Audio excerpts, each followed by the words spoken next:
Josh Baldwin has been a member of the world-renowned Grammys-nominated 11-time Dove Award-winning Bethel Music Collective since 2014, releasing his best-selling full-length label debut, The War Is Over, in 2017. Bethel Music is set to release their much-anticipated forthcoming album, Come Up Here. Thank you, Josh, for taking the time to chat with us at the Christian Beat today about some of Bethel Music's newest project coming out. We'll start with there and see where else the conversation goes. All right. Well, thanks for having me. Absolutely. So first off, with the title is Come Up Here. Yeah. And I believe it was recorded live. So do you want to just talk me through a little bit about that recording experience, where you guys were and all of that? Yeah, we were in the redwood forest up in Northern California, and which is not like maybe 2.5, 3 hours from Redding, California, where Bethel is. So we were up there, and the great cool thing about it was we weren't just in the redwoods. We were on Jen Johnson. We were where she grew up. Her family, her dad, and all her uncles. They all have a logging company, a family business up there in the mountains and in the redwoods. And so she grew up there, and so it was her dad. She had this dream. We had this vision to record a live album in the middle of the forest, which is nuts. And because there's no power out there in the middle, not where they wanted to go. So, but her dad loved it, and he just made it happen. Ron Rock made it happen, and got all his tractors and bulldozer, and just created a little place for us to throw a stage, and it was this whole thing. We've been dreaming about it for a couple of years, and in the back of my mind, I was like, "This is never going to happen. This is too lofty." But it happened, and it was. I mean, I wouldn't say it was seamless, but I mean, all things considered, no major accidents or anything crazy, and it was pretty special, and I think. I'm making this a long answer, but go ahead. I think one of the most special parts about that, talking about her family, was those nights we were recorded. We recorded over 3 nights, I think, or 3 days. We would start kind of in the late evening or late afternoon, and then to sunset in the evening. And those 3 days, a couple of those days, her family. Her father and mother, and then his brothers, and some of her cousins would all come and just stand and watch, and they were just so moved. I mean, because this is their land getting put on film, and just forever they can go back, and kids can go to YouTube, wherever, and just see this worship time in their on their property that they all grew up. So I remember one of the nights that hit me. I was like, wow, what a legacy to be able to say we just not only did this worship come out of our family, but we actually cleared land, and they worshipped on the grounds here for days and recorded it for the world to see and hear. That's pretty crazy, but absolutely. And it also, I assume that setting is part of the tie-in with the album artwork too, and just the simplicity, kind of capturing it. But also just the nuance of where it was as well. Yeah, totally. Yeah, I mean, those guys are amazing. They always wonder what are they going to work up this time, and I tend to overthink it, and then I would overthink it if I was doing that. But they have a way. They did a great job of just capturing the feel of the whole week for us there, and just with a picture. And so it was really special. It was very muddy, but it was very special. it had rained up there for I think 3 or 4 days before we got there, and so it was just and it rained some while they were setting up. So we all went to the Tractor Supply and bought boots. So we're all walking around in boots up to our knees, and then we take the boots off right before we go get up on stage and do that. So, but it was fun. That's awesome. So how long of a planning cycle did it take to start picking the songs because again it was the collective that pulled these songs together, so I imagine there were songs coming from all different angles. But how long was it, and when did you first start to pull the collection together? I mean, I know Jen had been dreaming about this album for I think 2 years, so I know, and she knew we had talked about we wanted to call it "Come Up Here." That was always like that was going to be the title.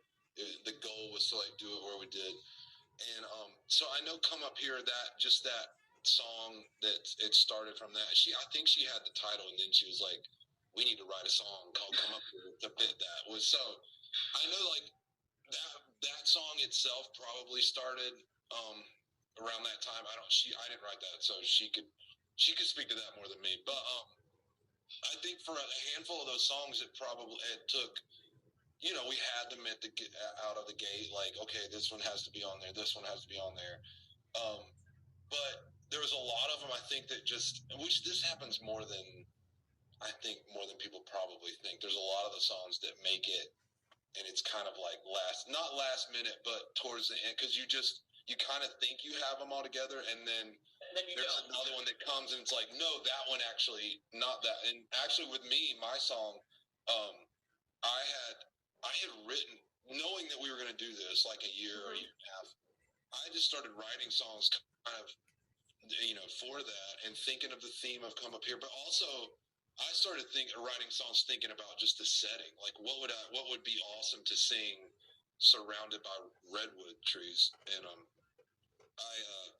had songs that I thought, oh, these are amazing, they're going to fit perfect, and they were considered, they were in the files of like, consider these, there's the trash file that are like, no one should ever hear these.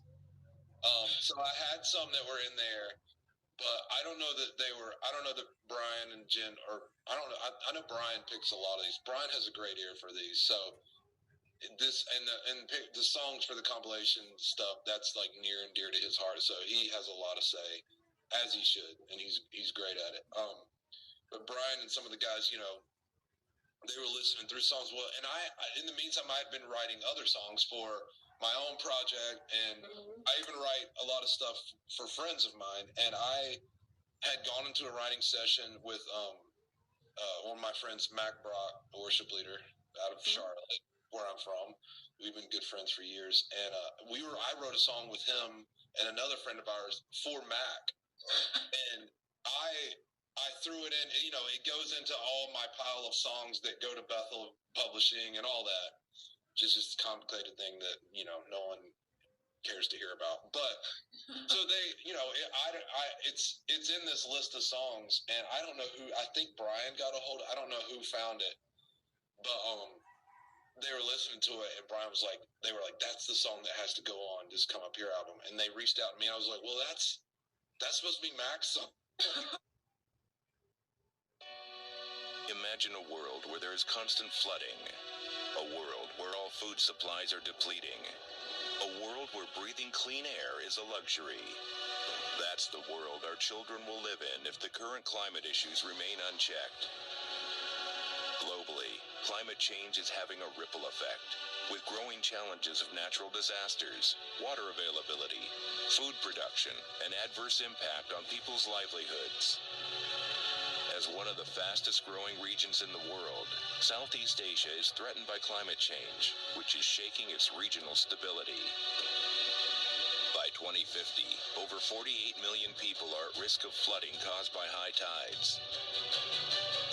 Jakarta could sink underwater up to 6.7 inches per year, while Bangkok is sinking more than 1 centimeter a year. Southeast Asia has about 60.5 million of the world's malnourished population. And this region's population is expected to reach 721 million by 2030, thereby placing food supply under further pressure. Southeast Asia's demand for electricity is likely to increase by 83% between 2011 and 2035. Coal emissions is likely to triple by 2030. Thereby resulting in an increase in pollution-related deaths. Is this the legacy we want to leave for our children if the climate issues are left unattended? ASEAN is at risk of losing over 35% of its GDP. Along with the population increase in megacities by 30%, climate change will be further impacted. Are we ready to face these challenges? Can the infrastructures and buildings of today withstand the test of time? Let's act now for our children before it's too late.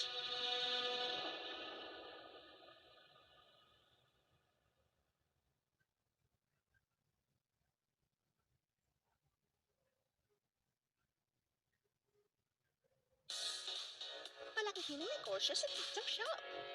Maraming seller subsidies para sa iyo. I-monitor ang sales at traffic ng shop mo. Madaling i-manage ang orders at shipments. Gumawa at i-launch mo na ang iyong online store. Ready ka na bang mag-online selling? Madali lang sa EPP. Sell more, save more. Simula ng inyong negosyo ngayon.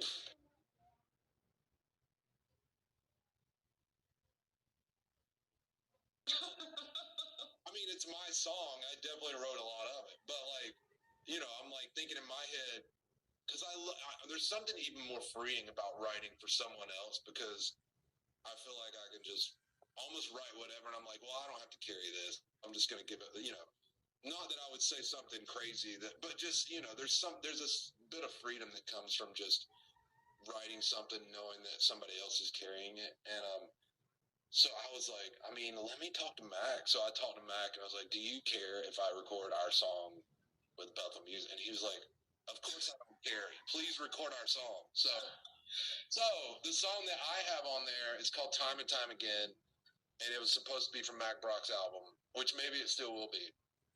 But that one made the cut. That was like a few weeks before we started recording. So yeah, so the process to sum that all up, the process goes from like songs that were probably like a year and a half, 2 years, you know, already established that they're going to be on this album, to 2 weeks ahead of time, we're grabbing that song instead of that one and putting it on there. So, and I love that. And that's how it's always been. I mean, people don't realize back in the day, the We Will Not Be Shaken album with Bethel Music, No Longer Slaves. I don't know if you know that song, but that song barely made that album. That was like, I mean, like day before kind of vibes. And a lot of the band guys, I won't say their names, but a lot of those band guys didn't like it, and they thought this song is not going to be a big song. And you go to, yeah, the rest is history. So. That's funny. We'll come back to the new music and the project in a second, but talking about the songwriting that you mentioned actually made me think of. I'm curious how you know, kind of differentiate, or you try to differentiate, you know, writing for Bethel, writing for yourself, writing with other people, or how you go about that process when you're doing that part of the process. I mean, I honestly, I don't. Well, I was gonna say I don't think I do a good job. I mean, I do a good enough job that I get to do this for a living. But I mean, like I think when I started to do that, I'd only ever written for myself, and when I started to think, okay, I'm writing for like a worship album that's Bethel, and it's gonna be compilation, so it's all of us on there, you know. And then I think, oh, I've got to write for me, and then I think, I'm like, now this is writing for someone else. I used to try to get in that mindset and like, okay, this is just for this, or this is just for that person. How would that person write? You know, how would this sound like something they would sing? And I feel like that almost like hurt me and pigeonholed me a little bit. And in some ways, I'm like so much myself and who I am. It comes out so much on my music. I mean, I can't help it. It just. I mean, if I write a song, a lot of times it's going to probably sound more like a song that someone from the South has written. I mean, I can't really get around it. And I think the more I've just embraced, like, people are asking me to write with them and maybe for them because they like my songs and the songs that I put out under my name. So I'm just going to be that person and just write with them. And I think the more I just do that and don't think so hard down one lane, That's helped me. I mean, there's definitely times when it's like, okay, this is going to be more for corporate, like Sunday morning church, and there's definitely like a focus you need to have while you're writing. Like, would this work for that, and would this is all the things that are involved with that. And then on the other side, like the other day, I wrote with some guys who are they're from Holland, from Netherlands, and they essentially do like Americana music in the Netherlands, which is so, and they wanted me to write down that vein because they love my music, but they were like, weren't necessarily wanting it to be like Sunday morning kind of church and our songs. And I love that, but it made me like, okay, well, let me just go down that lane and think that. But I always have to come back to, but also I want to be able to like, would I sing this song? Would I carry this song? And I think if I always go back and think like, would I be able to carry this song too? Then I feel like, okay, I love this. This feels solid. And so, and I guess there's been a handful of songs that I wrote and I thought, yeah, I'll never sing that song ever. But no, it's an interesting question. I mean, I just was curious if you think if you go at it differently at this point, or if you kind of go at it all the same at this point. Yeah, I think I kind of go at it all the same in this, or at least not worrying if it sounds too much like me or not. But then also, yeah, think about whose ears are going to be on this song. What would they enjoy? Absolutely. So going back to the Come Up Here project, I'm just curious, not trying to make you pick favorites or anything, but of all the tracks, I love picking favorites. It's fine. We obviously talked about yours, but I'm curious what for you personally, what the standout track of someone else's is on that project for you. Gosh. Now I'm like going through the list in my head. And I'm also I'm gonna get the names wrong. I know I am. Not of the people, of the songs. Yeah, what's that girl? Amanda. Speaking of Amanda Cook and Hannah McClure's song they do together. I think it's like "Oh the Precious Blood" or "Precious Blood of." That's bad that I can't remember the name. I just remember how much I love it. I love that song. I love David Funk's song "Beauty" that's already out. Those two songs. My wife listens to Beauty a lot in the house. It's always playing in the house. I think those two are real. I mean, obviously, "Holy Forever," the song Jen does. That one's, and Chris Tomlin's already released that. That song's like, I mean, that's going to be a song that probably every church is singing. It's just, that's a great song. And I got to sing some harmonies on that one, so that was fun. But yeah, I mean, there's so many. Those three, I think, are the standout tracks for me. Absolutely, that's awesome. You mentioned already the legacy a little bit about the recording process and what you were feeling at that time. But what is your vision for the impact of this project from a listener standpoint? Wow, I love that. I mean, I love that. I love that these songs are like worship songs and they can be done in church and Sunday morning kind of thing. But I also love that it was as a project, the project just as a whole was just kind of this like offering to the Lord in every way. And like, we want to do this outside in His creation. We want to make it look beautiful. We want to have everything about it. We want excellence and just even the songs, like we want the songs to feel and sound like they belong where they are out there. Like all the way the guys produced it, Bobby Strand and Chris Greeley. I love everything about it in that sense that it's all so intentional. And I think that's my prayers when people are listening and watching, because it is such a visual album. I want them to feel that, just the presence of the Lord and just how He is calling us. That, like that song "Come Up Here," which is I think is that Revelation 4. Am I getting the wrong chapter wrong? I'm bad about not quoting the right. I know the scripture, I just sometimes don't know the reference. But the whole "Come Up Here" and see what I will show you. And I hope that's what I hope. I hope people like feel the sense of the Lord, like calling them to lift their heads up, get your eyes off yourself, and like let's look in from the Lord's perspective. And I think when I watch it, when I listen to it, that's what I feel. I feel this like almost like a pulling away from like the world here in a sense, and just like get a bird's eye view of like our problems, and you see how small they are and how big He is. Mm-hmm. And it's such a visual album.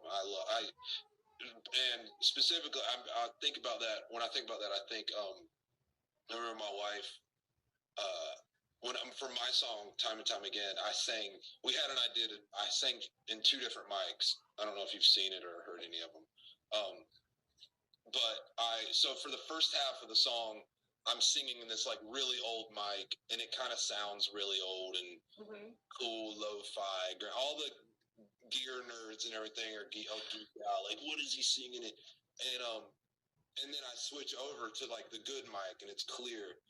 And it's cool when you're watching it because you see it happen. You know why I'm sounding like that, and you see. But I remember when my wife, when I played her the song when she's not watching it, she was just listening. She was like, "What is wrong with your voice? Why does it sound dumb? I can't hear it." And so that said, it's very visual. This album, like if you hear my song, it might sound weird at first, but if you watch the video, it'll all make sense why I sound like that. But no. Yeah, and it's also awesome when you get all those different forms of arts and creativity coming together. To your point, it totally enhances the full experience too. So yeah, totally, yeah. One of the other bigger news items out of the Bethel Music Camp was the Worship Nights tour coming out both in U.S. and international. I'm just curious how much, if any, impact you'll have on that, because I know you're also going to be out on the road with Pat Barrett. So I'm just curious on that. I know. I'm going to have little to no impact on this. Not because I wouldn't want to or don't love them. I'd already committed to Pat. No, I mean, they're going to be amazing. It's I think Brian, the McClures, Paul and Hannah, Amanda Cook's coming out, and David Funk. I think Zaria and John Wilds. I'm just spitballing here. I'm pretty sure but I got it right.